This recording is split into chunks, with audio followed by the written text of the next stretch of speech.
Here we go, everybody. It's episode 3 of my Sew With Me series. This is the episode where I sew together the overskirt, and this is the episode where all of the mistakes are discovered and all of the mistakes are fixed with varying degrees of success. I hope you enjoy this, something just a little bit different for this channel, and I'm gonna hand it over to Past Me. I went ahead and prepped my hem by pressing it. Something to note, this fabric doesn't want to be pressed, and it does have like a pattern that is printed onto it, and I can feel it melting under the heat of the iron. So that's just something to note. I will link down below where I got all this fabric. I really like these fabric. I got them from a store in China, and they will sell me small quantities, which is great for doll sewing. If it's a small quantity, I can get more different fabrics in just smaller yardage, and that's what I wanted. I wanted more variety, less yardage, and the price was really good. So now that it's all pinned, I'm gonna go ahead and sew it in 1/4 inch seam allowance. Are you ready for my sewing machine to chew the edge? Because that's what it does, and it proves me wrong. Of course it does, of course. Here we go.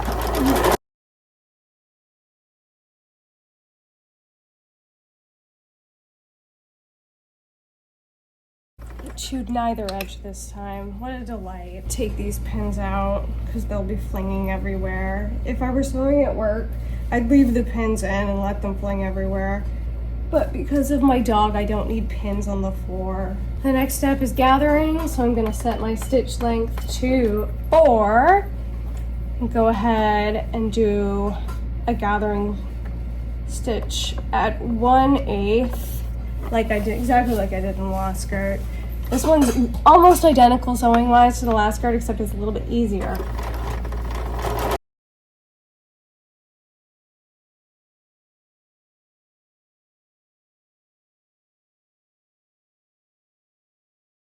Of course, no back stitching because you want to be able to pull the thread. And I'm going to start on my waistband.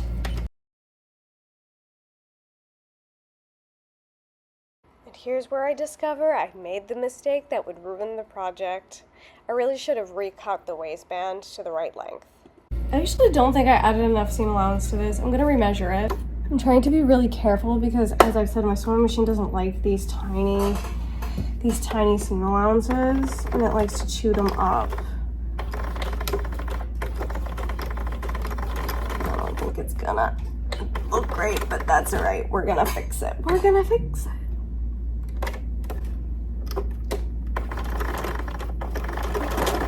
No, destroying it, just chewing it. I'll fix it with the iron later. There we go. It's really chunky. It's probably gonna look chunky. I'm gonna have to try and fix that with the iron. Let's try and do a better job on this side. Let's see what I can do.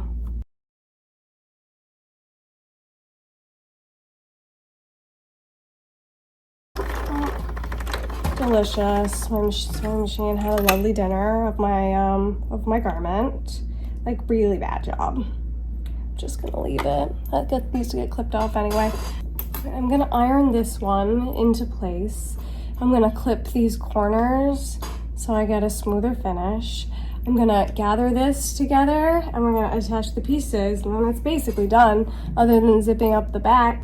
My pressed waistband, very nice, very gorgeous. Next is to gather this to fit this, stitch them together.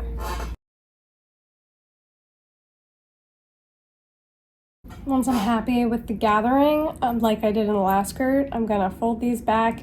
This not only finishes the edge nice, but it kind of holds the gathering where I want it to be. I'm gonna go ahead and sew those back 1/4 inch. I'm gonna leave the same amount of space down here, which I left 3.5 inches, so she can slip her way on in. Then it's time to attach it to the waistband.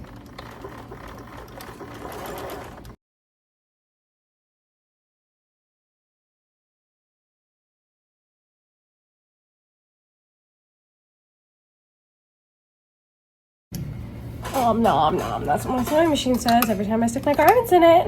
Yum yum yum, a meal. Now I am lining up my waistband with the edge of my fabric, right sides together. I'm gonna sew this to this, flip it over, and then do the same thing on the other side for a nice finish. Got that pinned together. I'm gonna go ahead and sew it down And once again, I'm sewing at 1/4 inch seam allowances. This fabric's slippery, so it's a little harder to sew than the other one.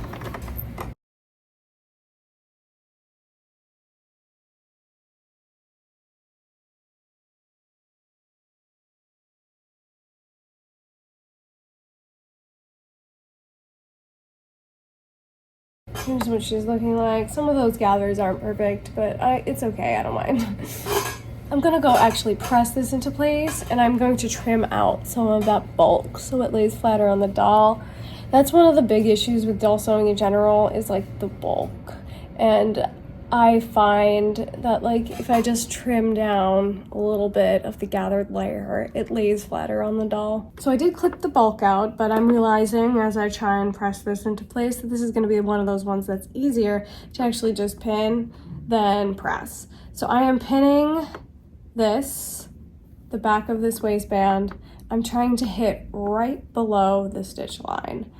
Right below the stitch line, because we are going to try and stitch in the ditch here. And while easing is one of my strongest suits as a sewer, stitching in the ditch is my weakest. There'll be stitches all around, everywhere. It's gonna look a mess.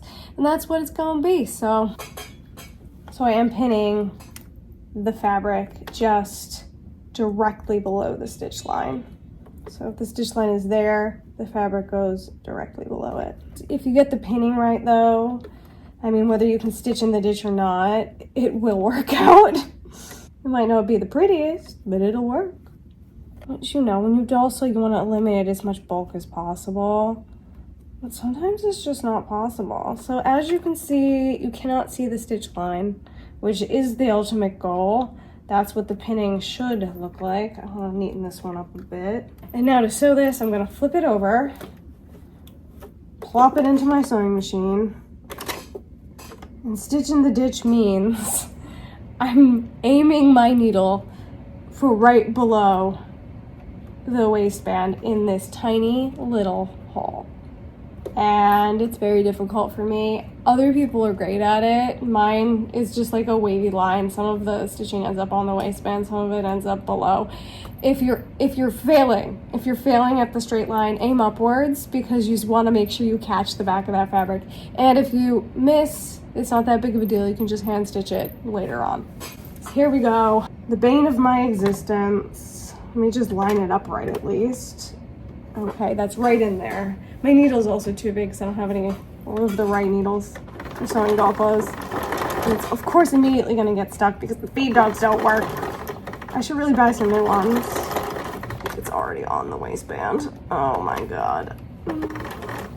Okay, so it's wobbly as hell to start out, but that's okay. I am pulling either direction to try and like see that hole better. It doesn't really help me that much if I'm being honest. Not me, because I'm bad at this.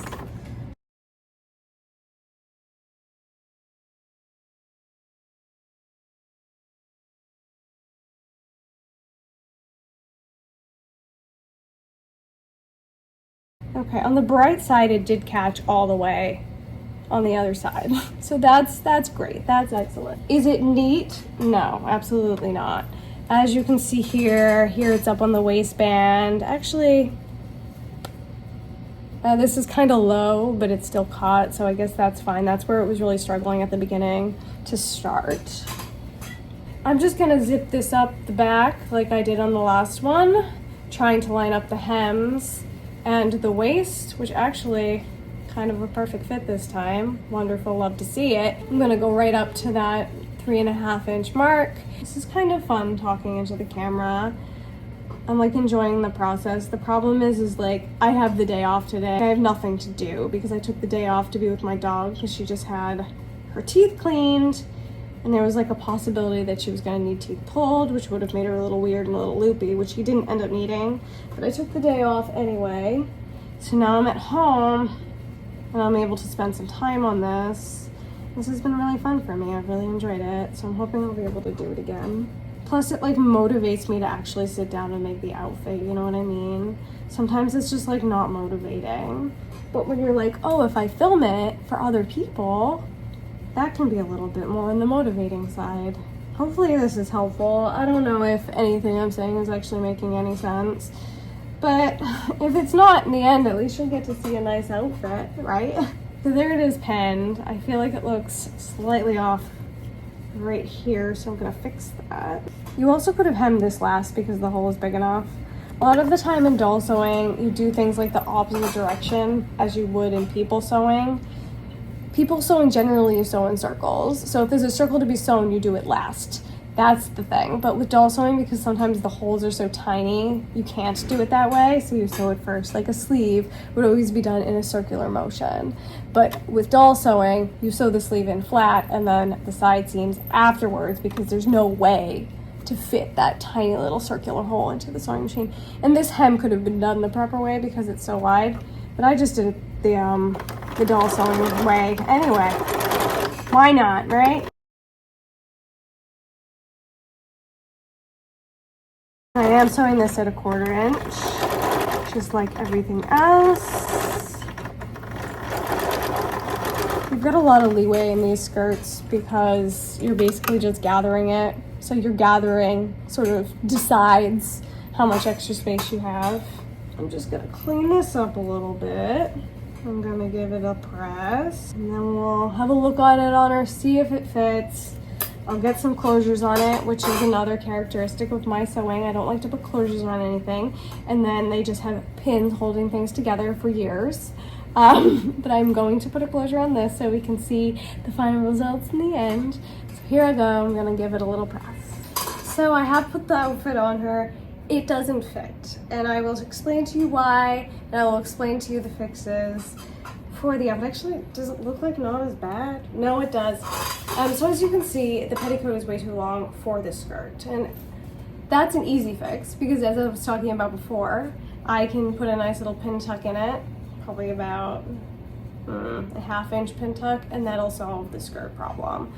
The second problem is, and it may have been in the measurement for the cutting of the waistband, it is slightly too tight. It just fits. But I also stupidly didn't account for the fact that there's going to be all these other garments under here and the shirt is going to tuck in.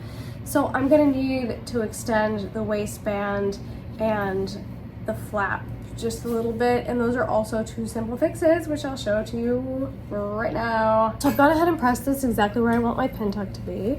I'm gonna go ahead and just sew this. I'm gonna start at the center back here at 1/4, so the full length of the tuck is 1/2, and that should be enough to remove the extra length from the skirt.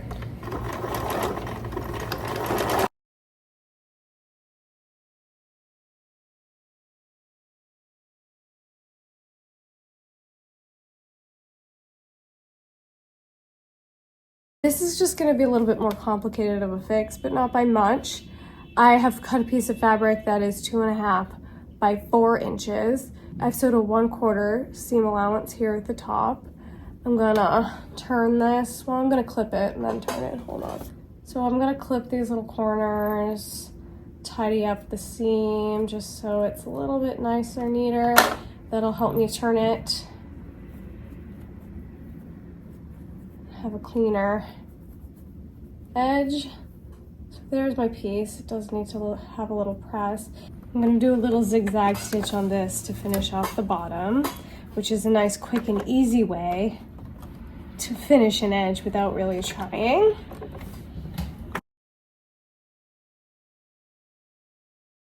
This is also a great way if you don't have an overlock machine or a serger to finish your inside so they don't fray, but I never do it because I'm lazy. I'm actually gonna do this here too,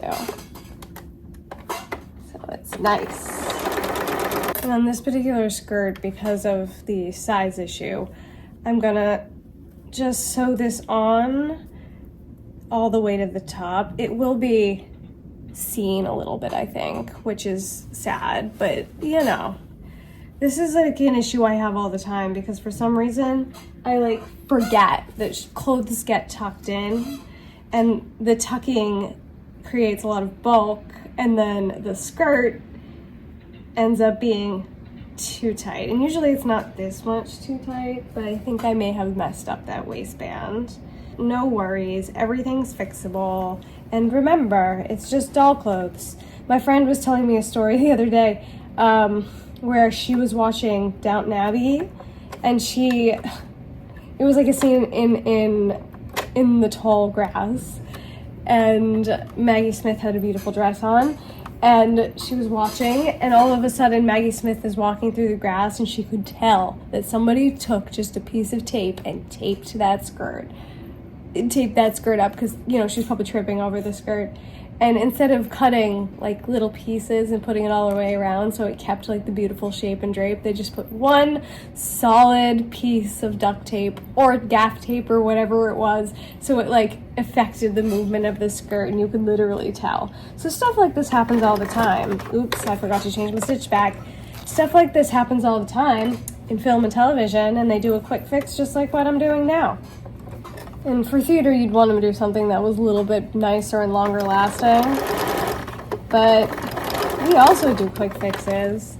It's never the most beautiful, because especially if you're teching a show and something needs a fix, you're always in such a rush. Well, sometimes it's just not the most beautiful thing. I remember there was one day, it was Groundhog Day, the musical. It was the hardest show I'd ever worked on. And there was one day where like everything needed to be quick rigged for quick changes, because for some reason, I guess like the designers like forgot that everything was a quick change. These people were layered like 10 layers deep in like winter clothing, and the show happened during the summer, which just made it even worse. But we were sitting there like busting zippers into things, sewing snaps onto things, and it was just fast and ugly. And sometimes your alterations are fast and ugly, and that's the way it is. This isn't that ugly. It's just not ideal, and it's also crooked, but that's also fine. So here's what we're looking like with the alterations. We've just got a little peeking petticoat, which is exactly what I was going for. The alteration on the back here is quite substantial. It doesn't look the best, but you know, if she's sitting or we're photographing her from the front, who's gonna see it? So what I'm going to do now is I'm going to sew the closures onto this, do the finishing touches, and then we'll get a full look at her in her beautiful new skirt. So here she is seated, just relaxing, leaning against my filthy wall. Look at all the fingerprints on that. Ew. That's it. That's the video. There we go. Let's get a good shot of those shoes. Aren't they great? They're from the Hannon sewing book. I'll leave a link in the description to that, because that's a great little sewing book. And I think maybe the 1/4 scale will fit these MSD dolls. I do the 1/6 and make alterations to them all the time for my small MSDs, but you know, that's that, everybody. I hope you have a wonderful time. Just a wonderful time. See you in the next one. Goodbye.